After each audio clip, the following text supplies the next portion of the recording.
Now, the first thing I want to mention is some of the safes, like sturdy gun safes, will have a thick bottom. It is far better to set these safes in position and then drill through the bottom. Of course, the holes are there, but you have to drill the floor and then set your bolt. Don't attempt to drill and set your bolts and then move the safe into place. You will need safety glasses. You'll also need ear protection and the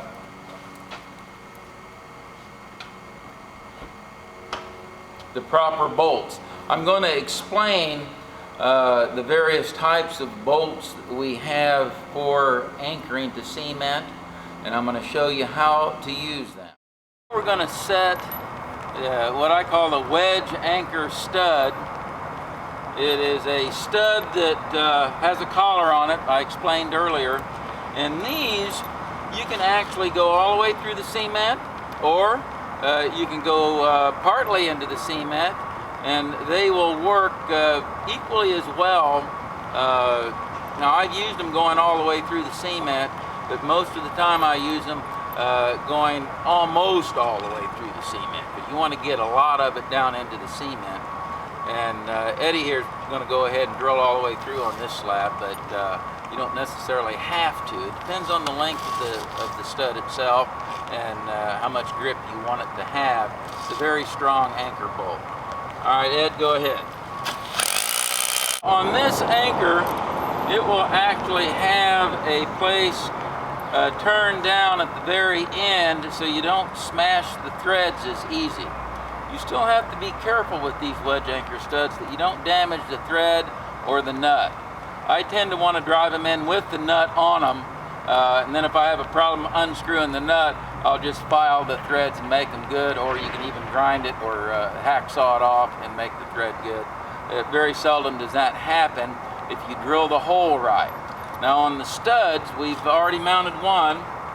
Okay, that was a 1/2 inch stud going down into a 1/2 inch hole. This is a 1/2 inch stud going down into a 1/2 inch hole.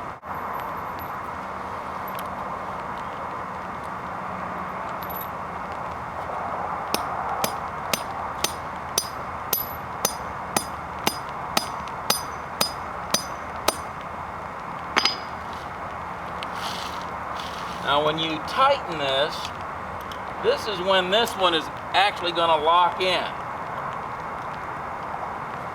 And if there's any problem with them at all, it's the fact that as they're tightening, they're pulling the thread up, and of course, when that happens, you got more stud in the safe, and you have to trim that off later with a hacksaw or a sawzall or something.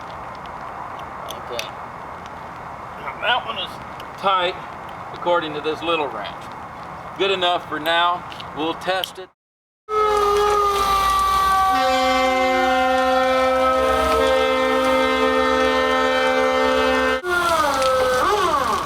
So we're starting to come off the ground now on the back end of this forklift. Did you see how that fork flexed?